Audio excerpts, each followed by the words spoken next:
আসল তৃণমূলের নেতা নেত্রীদেরকে ফুটবল টিমের সঙ্গে তুলনা করলেন ঋতব্রত বন্দ্যোপাধ্যায়। গোলকিপার থেকে সেন্টার ফরওয়ার্ড দলের প্রতিটি সদস্যই একে অপরের পরিপূরক। সংবাদ মাধ্যমের সামনে অনুব্রত মণ্ডল মদন মিত্রকে খোশ মেজাজে ঋতব্রত বন্দ্যোপাধ্যায় কি বলেছেন শোনাবো।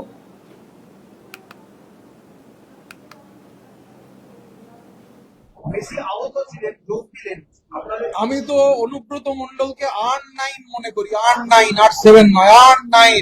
পেনাল্টি বক্সে R9 এর থেকে ভয়ঙ্কর কোন প্লেয়ার আজও পৃথিবীতে জন্মগ্রহণ করেন। অনুব্রত মণ্ডল আমার কাছে মেসিও নন, রোনাল্ডো নন, উনি আমার কাছে অরিজিনাল রোনাল্ডো, R9।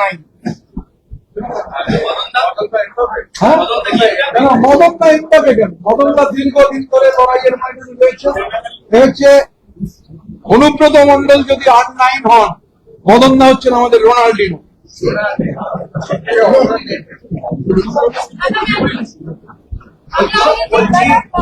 আপনারা খেয়াল করে দেখেছেন যে আমরা সবাই আছি, কিন্তু আমাদের রাজ্যের সভাপতি শ্রী বিপ্লব মিত্র তিনি 21শে জুলাইয়ের কাজে জেলায় আছেন।